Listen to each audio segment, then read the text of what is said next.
asalaamaaleykum mbooloo mi ñu ngi leen nuyu ku nekk tur ak sa sant di rafetlu teewaayu presse bi tey dafa am li ñu fi tax a daje muy lu am solo ndax yéen ñëpp umpale woon ni dañu jëm ci ay élection locale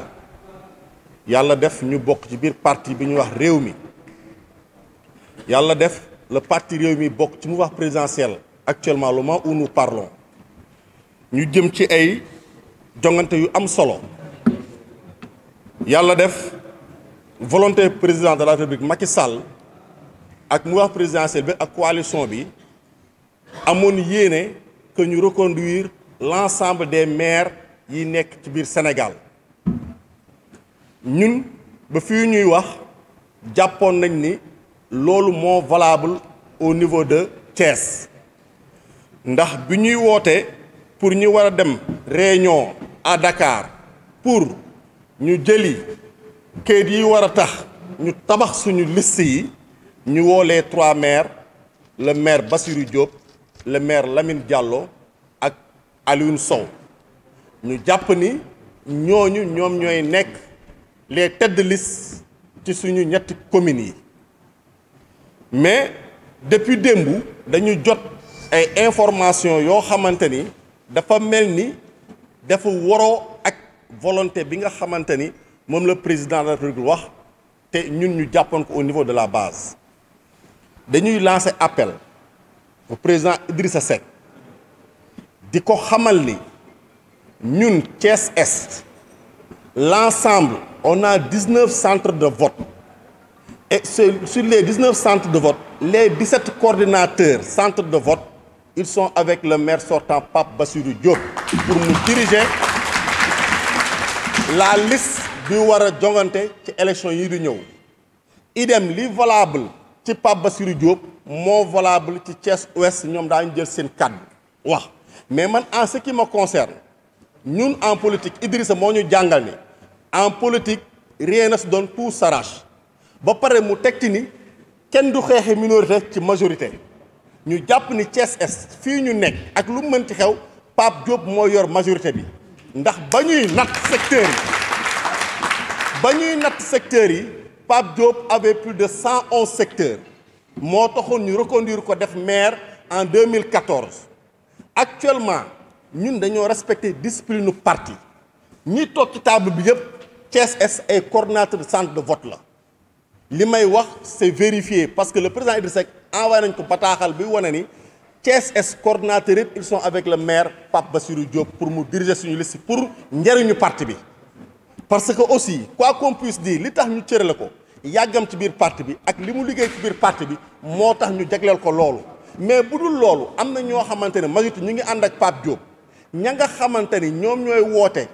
dafa gisee ne dañoo bëgg laak mairie bi ña ànd ak Pape Diop ñoo leen ëpp base politique fuuf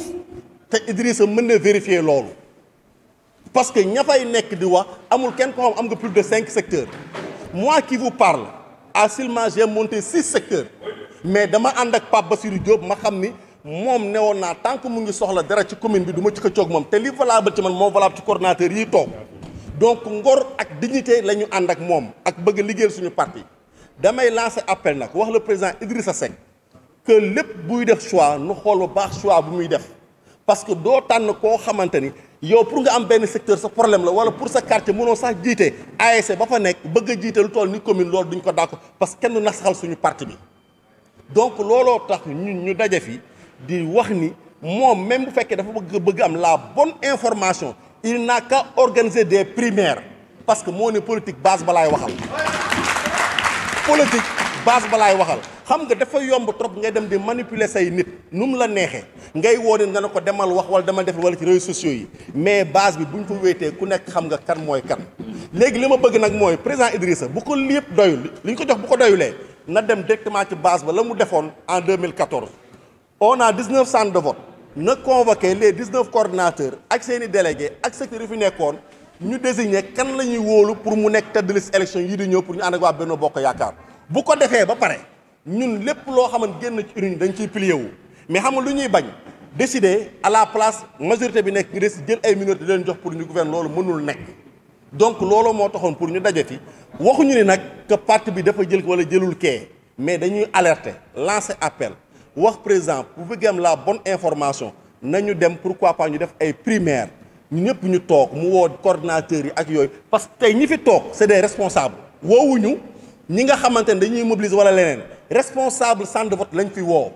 les jeunes yu ñuy wax les jeunes sont là les coordinateurs jeunes sont là xam nga dafa yomb trop manipuler ay nit taxaw woo quelques jeunes wala nga ni coordinateur jeunes yaa ngi nii ànd ñoog Pape Bassirou Diop lii wala lee mais dama leen di xamal ni commune Thiès Est jeunes yi femmes yi mag ñi anciens ñoom ñëpp même boo demee ba délégué de quartier yi fi nekk sax ñoom ils sont avec le maire Pape Bassirou Diop pour l'intérêt du parti donc le président Idrissa Seck ñu ngi lay lancer appel que booy def sa choix nga xam ba choix bi ngay def mais choix bi nga xam moo gën a wóor ngir ñu am ngañaay lu dëgër mooy nañu tabb le maire Pape Bassirou Diop mu ñëpp ñu ànd ak ñoom ak ñoom ñu ànd liggéey parce que ak lu mën ci xew képp kuy waxal yàlla xam nga le maire Pape li mu mën ci parti bi à Thiès Est ak lu mu ciy def ak dooleem ak teraangam fekk ci ñeneen ñi man nag bu ñuy jox nañ jox koo xam mu leer ni kii kat wax dëgg na yàlla mën na amal parti bi njëriñ te nekk na maire boo xam ne xaaru dara ci parti bi côté moyen lu mu laaj ñu ngi koy def Thiès Est lu mu laaj réalisation ñu ngi def man mii wax ak yéen conseil municipal laaj ci même commune bi donc li may wax c'est fondé c'est vérifié lancé boobu daal laa doon appel boobu laa doon lancé que ñun ñëpp ñu bàyyi ci xel mais actuellement le moment où nous parlons c'est Pape Bassirou Diop moom la ñu désigné comme tête de liste ànd ceeg les 17 coordinateurs sur les 19 coordinateurs on est avec les 17 coordinateurs su ma limee damay juum ñoom ñëpp ñu ngi fi te ku ci nekk coordinateur ku ci nekk ba ñuy samp ay secteurs am nga plus de 3-4 secteurs alors que ñooy réclamer fee ni ay dañoo bëgg a nekk candidat amuñu sax benn secteur kon loolu laa bëgg pour mu leer ci askan wi ma lancer appel bi may jox après waa Ouest aussi ñoom ñu lancer appel mais daal ci gàttal loolu la moom lu muy wax du remercier ñun daal Thiès Est Pape Diop la ñu désigné comme candidat te moom la ñu ànd bu ñu bëggee parti bi mën a gagner parce que équipe buy gagner kenn du ko changer tey bu ñu bindoon ci texte yi que maire bu am 2 mandats dootoo liggéeyaat suffrage universel kon ñun duñu sonn ci loolu mais mandat la ñu wax mandat pourtant candidats yi nga xam dañoo déclarer seen candidature ni ay candidats lañ mais ils ont fait 2 mandats ak ñun parce que le maire Pape Bassirou Diop depuis 2009 ñoo ànd candidats yooyu di wax ni il prétend être candidat mais ñoom ils ont fait aussi 2 mandats que Pape Diop kon bu ñu wax problème mu 3e mandat parce que mandat moom éligible la man dañ maa fal pour une durée de 5 ans ñaari yoon ñi fi nekk la même chose kon waxu 3e mandat fekkee dañuy wax ni 3e mandat compté wul kon conseil ya fa nekkoon am 2 mandats bokkutuñu logique pour logique la ñuy wax donc loolu du wax léegi daal man li may wax ci tënk mooy li may ubbee laay tëjee mooy le président Idrissa Seck pour mu am la bonne information na dem ci base bi nag ñan la mooy coordonnateur yi nekk centre di rey seen bopp élection fexe ba Idrissa Seck gagné ñooñu la ñu waxal na woo ñooñu ñëpp ñu toog ñu waxtaan ñu def primaire léegi bu ñu defee primaire ki ñu tànn ni moom moo war a jël test bi mu jël test coow li jeex je crois que loolu laa amoon ci lu may wax au nom de Thiès Est je vous remercie merci beaucoup. di nuyu yéen ñëpp balaa may commencer dara damay présenté wu man la Ndeye Aram Diallo bokk parti Rewmi nekk conseillère municipale au niveau de la commune de Thiès Ouest nekk responsable femme au niveau du centre de vote du président Idrissa Seck Malick Kayré li ñu fi dajale tey nag mooy li sama càmmiñ yi wax léegi rek parce que nag dañoo gis loo xam ne daf ñoo jaaxal trop loo xam ni mi ngi daw ci parti bi te suñ ko bàyyee bu yàggee fa muy jëmale du baax parce que nag parti bi président Idrissa dafa war a xam ni nit ñi dañ fee nekk ànd ak moom di liggéey ba muy metti ba léegi depuis 2004 ba réew mi di sosu ñoom moom la depuis PDS ba ñëw ànd ak moom réew mi donc am na yenn yoo xam ne kenn du ko nangu muy jàll ci parti bi parce que ci investissement local yi ñu jëm li ñëpp wax rek moom la ñëpp wax parce que dañ ne président Macky Sall nee na équipe buy gagné kenn du ko changé ñu retenir les maires jël le ministre def ko au niveau de la ville donc su ngor dee am rek ku ci nekk dangaa war a bàyyi sa moroom place bañ ko cërale nga bàyyi kook moom loolu mooy ngor loolu mooy ànd mais li fi am mooy ay lobby yoo xam ne nag dañ ko créer dem nax ci président Idrissa Seck tuur ko lëndëm yoo xam ne liñ koy wax dara amu si parce que lobby yooyu ñi ñu koy présenté naan ko ñoo nekk ci centre de vote yi wala ñooy coordinateurs yi nekkul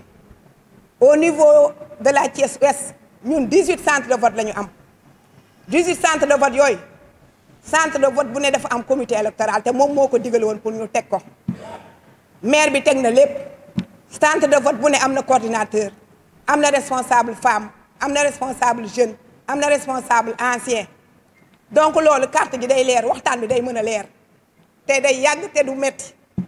mais luñ koy gëmloo dañoo jël ay nit ñoo xam ne ñoo leen favorable dem présenter ko ni ko ñii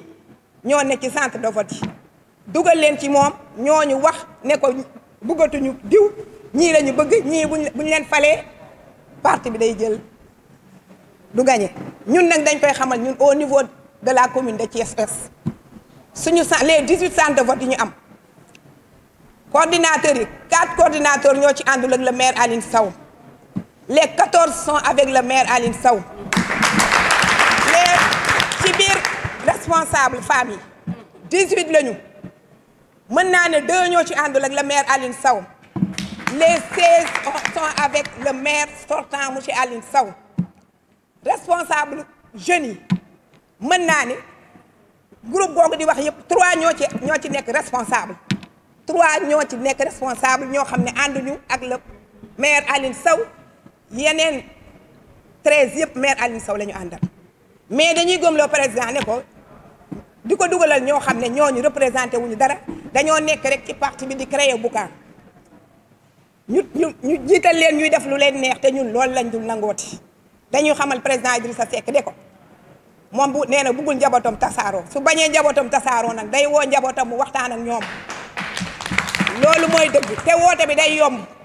na wàcc ci centre de vote bi centre de vote bu ne mu woo comité rural ba bureau ba ñu toog su boobaa dina am lu leer dina xam ndax ñii ànd nañoo ak diw wala ñii ànd ñoo ak diw mais dina dugalal ay nit rek naan la ñii ñoo ne fii ñii ñoo ne fii ñuy wax ngay dégg loolu ñun duñ ko nangu tey duñ ko nangu ëllëg ñu koy xamal ni nag li valable Thiès Est moo valable Thiès Ouest ñun waa Thiès Ouest nous sommes derrière notre maire le maire Aline Sow te moom la ñu bëgg ñu def ñu joxaat ko prérogative am yi ñu ko jox au niveau national parce que moom lañ fi teg au niveau national nañ ko jox mandat wam ñu ànd ak moom liggéey su fekkee ni président Idrissa Seck bëgg na parti bi dox na mu meloon ñëpp nekk ci jàmm ku ci nekk nañ la jox sa droit parce que nit ki nag boo defee sa devoir ba pare am nga droit laaj sa devoir ñu koy xamal ni nag ñun bilan maire Aline Sow bi mu def ci Thiès Ouest nous sommes comptables du bilan te dañ koy assumer jusqu'au bout parce que conseil municipal bi ñëpp barki démb gis na conférence bi ñuy def conseil l'ensemble des conseillers ak maire de secteur yi nekk Thiès Ouest yëpp ñoo ñëw maire bi présenté bilan am ñëpp assumé